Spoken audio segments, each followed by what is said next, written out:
একখানা কিতাব, তার নাম হচ্ছে কোরআন। এত গল্প, এত ইতিহাস ভরা আছে।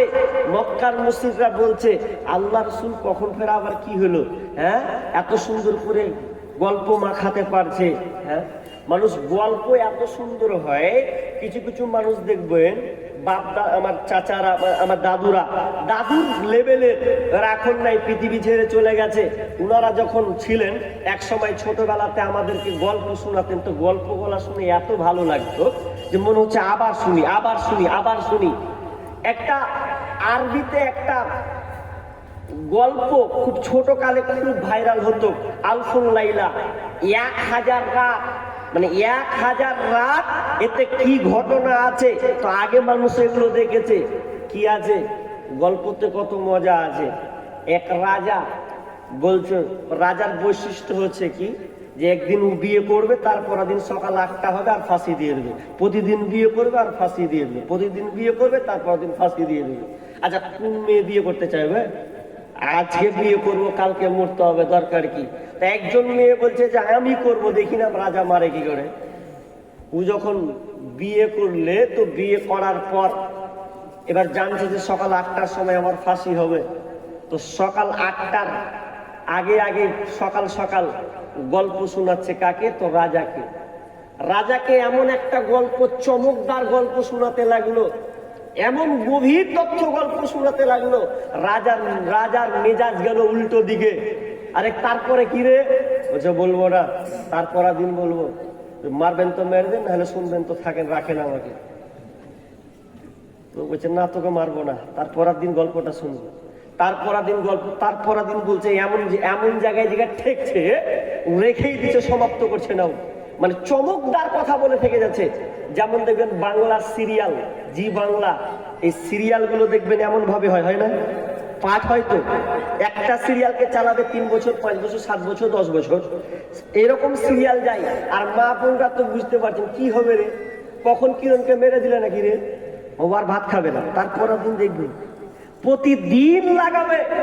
তাহলে এই যে একটা ভারতবর্ষে মুসলমানদেরকে ডুবিয়ে মারার একটা চক্রান্ত, মেয়েদেরকে ডুবিয়ে দেওয়ার একটা চক্রান্ত হচ্ছে, তার নাম হচ্ছে সিরিয়াল। অথচ আজকে মা বোন সিরিয়ালের পাগল হয়ে গেছে। তো ওই রাজাকে গল্প শোনাচ্ছে, এমন ভাবে গল্প শোনাচ্ছে, চটকদারি গল্প।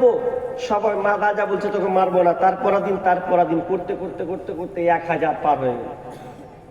কি ইন্টারেস্টিং গল্প ছিল তার মধ্যে। তো সেই রকমই মক্কার মুশরিকরা বলছে যে আল্লাহ রাসূল এত সুন্দর গল্প বানাতে পারে। তা আল্লাহ কি বলছেন? ওমা বিকাউলি কাহিন কলিলাম মা তাযাক্কারুন। এগুলো কোনো গল্প কথকের কথা নয়, এগুলো কোনো গল্পধারীর কথা নয় যে তোমরা এগুলোকে, উপদেশগুলোকে গ্রহণ করবে না, বরং এটা কি তানজিলুম মির রাব্বিল আলামিন। আল্লাহ বলছেন বরং এটা আল্লাহর পক্ষ থেকে এ নাজিলকৃত একখানা কিতাব। এই কোরআন খানা কোন পৃথিবীর দ্বারাই নয়, নবী ওগুলো বানিয়ে বলেন না, বরং আসমান থেকে তানজিলুম মির রাব্বিল আলামিন, রবের পক্ষ থেকে এই কোরআন খানা নাজিল করা হয়েছে। মিডিলে একটা কথা সমাধান করে দিই, আপনার ভুলটা ভাঙবে। কি ভুল? ভালো করে শুনেন। আচ্ছা, আপনাদের একটা প্রশ্ন করি, যদি না পারেন, যদি ভুল বলে দেন তো আস্তাগফিরুল্লাহ বলে নিয়েন। আচ্ছা বলেন, কোরআনটা আল্লাহর সৃষ্টি না আল্লাহ নাজিল করেছেন, পাঠিয়েছেন, কোনটা? ভালো করে উত্তর দেন। কোরআন কি আল্লাহর সৃষ্টি না আল্লাহ তাআলা এই কোরআনকে পাঠিয়েছেন? জি, উত্তর দেন ভালোভাবে, সন্দেহ মারিয়েন না। আবার কেউ এটাও বলছেন, ওটাও বলছেন। জি, একজন ছোট্ট বাচ্চা মেয়ে, ওর ভাবি, তোর ভাবি কি, ওর ভাবি হচ্ছে প্রেগনেন্ট, পেটে বাচ্চা। তো বাচ্চা ছেলে তো একটু দুষ্টমি করছে, ভাবি ভাবি তোমার পেটে বাচ্চা আছে না? বলছে হ্যাঁ রে। তো বলছে কে কি বলছে বলতে পারবো না, কিন্তু আমি ছোট হিসাবে আমি 100% বললে উত্তর দিতে পারবো।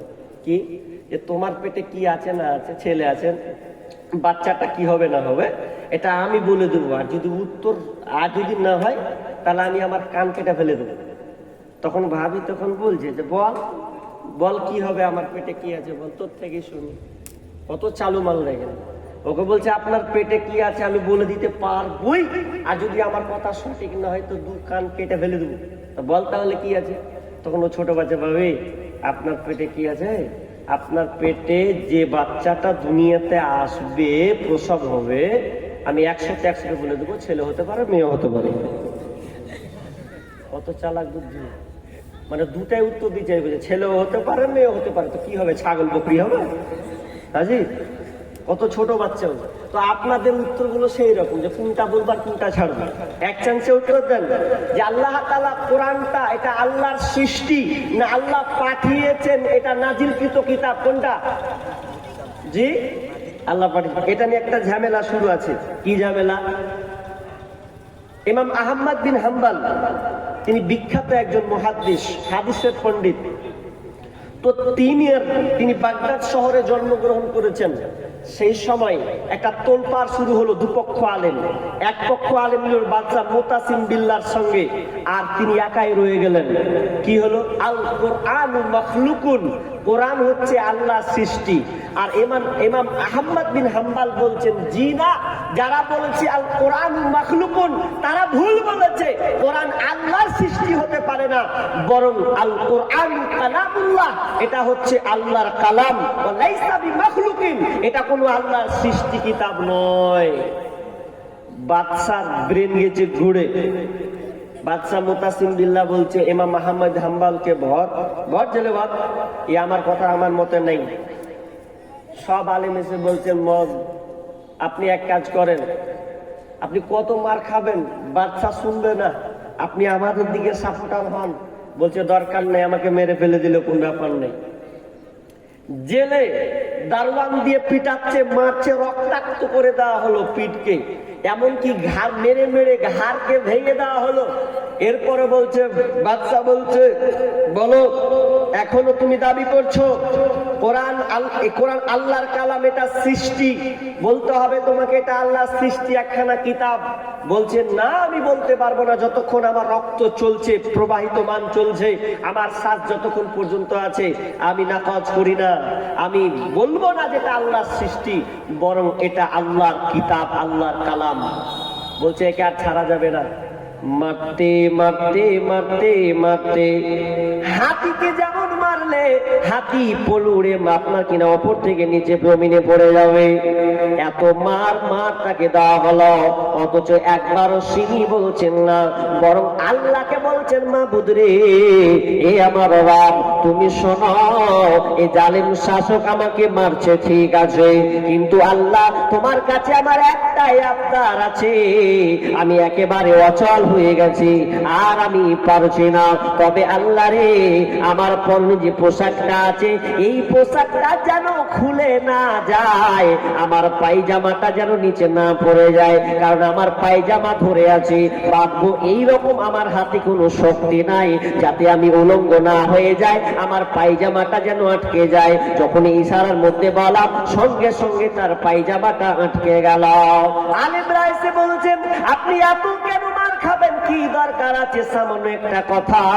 ইমাম আহমদ বিন হাম্বল বলছে তোমরা যারা আমাকে বলছো এই তোমাদের পক্ষে রায় দেওয়ার জন্য বাইরে যাও, অনেক হাজার হাজার লোক দাঁড়িয়ে আছে আমার অপেক্ষায়, আমি কি ফতোয়া লিখব, কোরআন আল্লাহর সৃষ্টি না এটা আল্লাহর কালাম, যদি আমি যেটা উত্তর দেব বাইরে হাজার হাজার লোক দাঁড়িয়ে আছে, আমি মুখ দিয়ে যেটা বলবো সেটাই তারা কলম ধরবে আর সারা পৃথিবীতে প্রচার করবে, আর আমার মুখ দিয়ে তারা এই হাজার হাজার লোক গুমরা হবে, অতএব আমার জান যাই চলে যাক, তবু আমি এর বাদশার কাছে আমি মাথা নত করব না। এত নির্যাতন এরপরও তিনি বলে দিলেন। তাহলে আমরা এখান থেকে বুঝতে পারলাম এটা আল্লাহর সৃষ্টি নয়, আল্লাহ আমাদেরকে পাঠিয়েছেন। কেমন করে বুঝবো?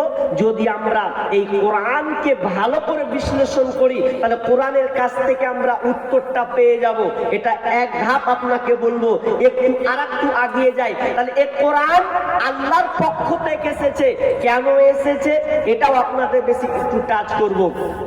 কোরআন যখন অবতীর্ণ হয়নি তার আগে এই সমাজ জাহিলিয়া এমন একটা সময় ছিল যেখানে মা বাপের সম্মান বুঝতো না, বোনকে কিভাবে সম্মান করতে হয় এটা কোনো তাদের মধ্যে জ্ঞান ছিল না।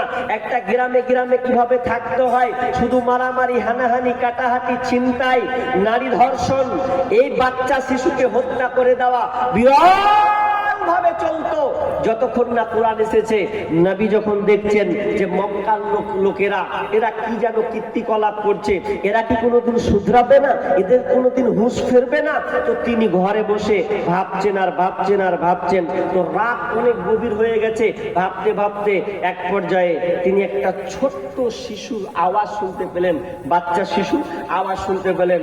তো এবার মা খাদিজাকে বলছে, খাদিজা, এ খাদিজা, একটা ছোট ছেলের বাচ্চার আওয়াজ, কান্নার আওয়াজ এত রাত 12টা 1টার সময় শুনতে পেলাম, তো একটু যাও তো ওই শিশু বাচ্চাটা কেন কান্না করছে, কেন কাঁদছে, একটু খোঁজ নাও তো। বাইরে গিয়ে মা খাদিজা পাশের বাড়িতে খবর নিলেন। তিনি খবর নিয়ে দেখলেন রাত 1টার সময় এই ঘরটাতে একটা বাচ্চার জন্ম হয়েছে। এই আতুর ঘরে একটা কন্যা সন্তানের জন্ম হয়েছে। মেয়ে সন্তান হয়েছে বলে তার বাপ ওই বাচ্চাটার গলা টিপে দিয়ে আতুর ঘরে সঙ্গে সঙ্গে বাচ্চাটাকে মেরে দেওয়া হলো। ঘুরে এসে আল্লাহ রাসূলকে বলছেন, ও আমার প্রাণের স্বামী, আপনি যে এখানে রাত 1টার সময় যে আওয়াজটা আপনি শুনেছেন, এই আওয়াজটা কোন ছেলের আওয়াজ নয়, এই আওয়াজটা হচ্ছে মেয়ের, কন্যার আওয়াজ। এই বাতুর ঘরে রাত 1টার সময় মেয়ের জন্ম হয়েছে বলে তার বাপ গলা টিপে বাচ্চাটাকে মেরে দিল। মেয়ে হলে গলা টিপে দাও, এত জাহেলিয়াত। এবার আল্লাহ রাসূলের মন আরো খারাপ যে এভাবে যদি মেয়েদেরকে মেরে দেয় রোজ রোজ তাহলে তো সমস্যা। মা খাদিজাকে বলছেন, এক কাজ করো, কিছু আমাকে খাবার দাও, ভালো লাগে না, আল্লাহকে ডাকবো। গারে হিরাতে চলে যাই।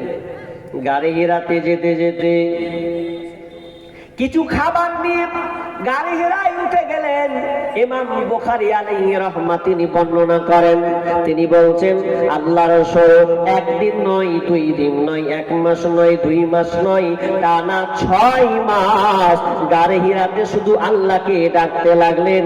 আর ডাকার ফলে এই 6 মাসের ফলে আল্লাহ সুবহানাহু ওয়া তাআলা কোরআন নাযিল করলেন।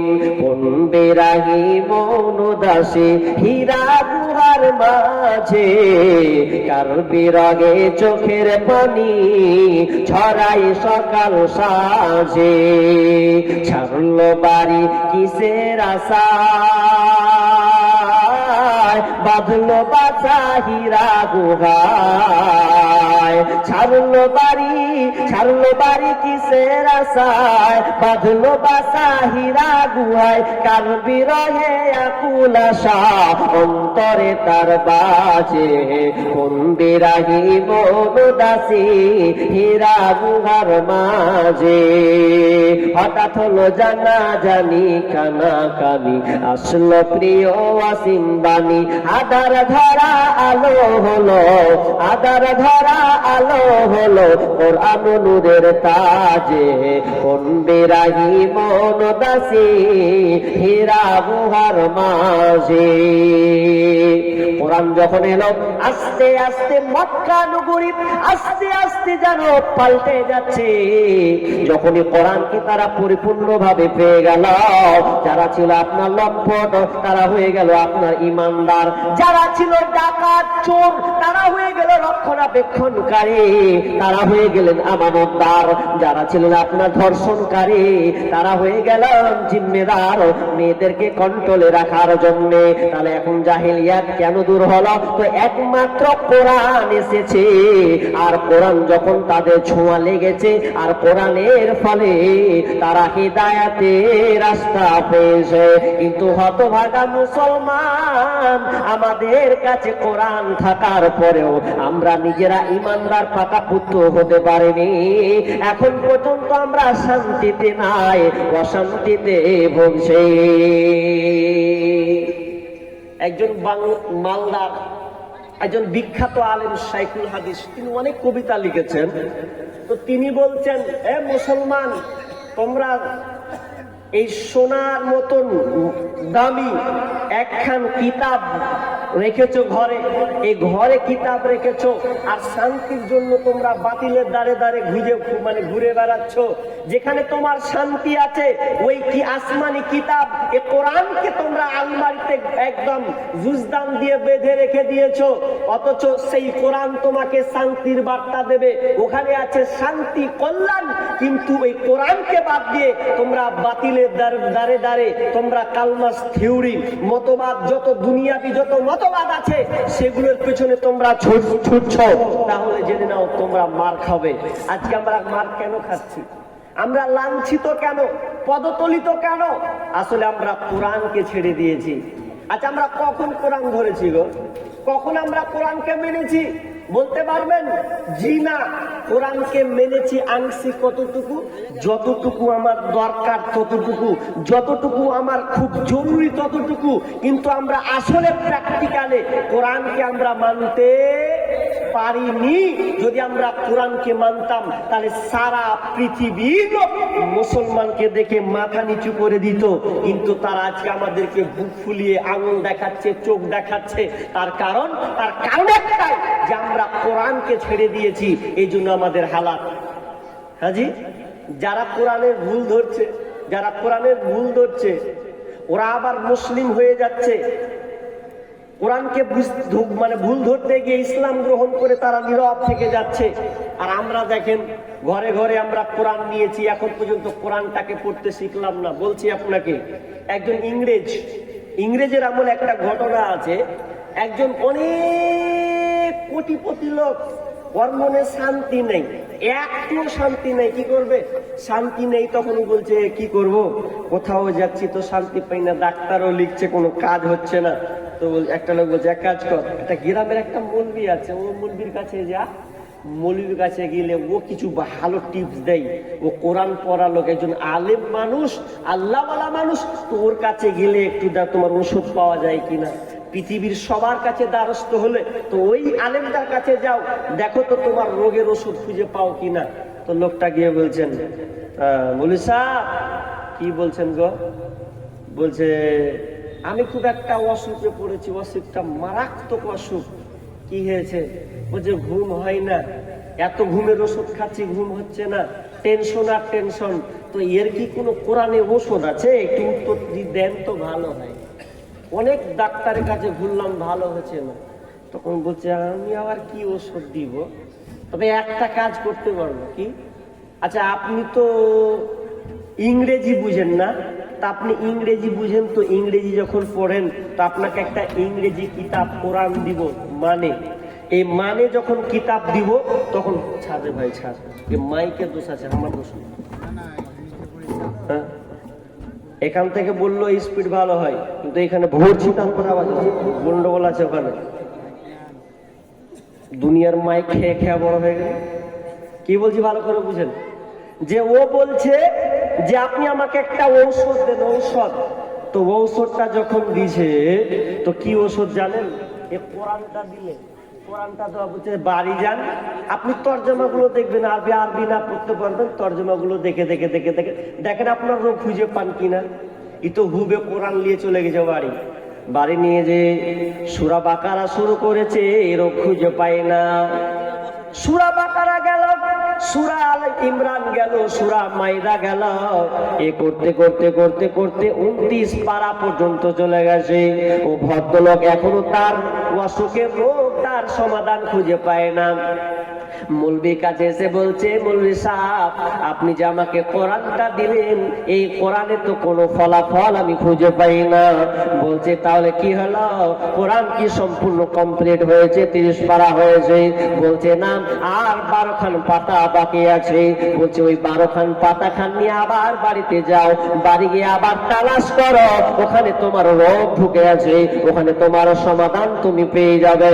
ওই ভদ্রলোকটা, ইংরেজ লোকটা সূরা নাবা থেকে শুরু করে আবার স্টার্ট করলো। ওই করতে করতে করতে করতে পড়তে পড়তে এক পর্যায়ে একটা সূরাতে এসে থমকে দাঁড়িয়ে গেছে, আর আগাতে পারছে না। যখনই চলে গেছে, বিসমিল্লাহির রহমানির রহিম, আলহাকুমুত তাকাসুর হাত্তা যুরতুমুল মাকাবির, কাল্লা সাওফা তা'লামুন সুম্মা কাল্লা সাওফা তা'লামুন। যখনই এই সূরার মধ্যে ঢুকে গেছে, সূরা তাকাসুরে যখনই ঢুকে যাওয়া, তখন থমকে দাঁড়িয়ে গেছে। কি এমন লেখা আছে যে লোকটা থমকে দাঁড়িয়ে গেল? আলহাকুমুত তাকাসুর, যারা দুনিয়ার প্রাচুর্যতার পিছনে ছুটেছে, যারা লোভ লালসা দুনিয়ার মোহে যারা পড়ে গেছে, প্রাচুর্যতার পিছনে ছুটে গেছে, হাত্তা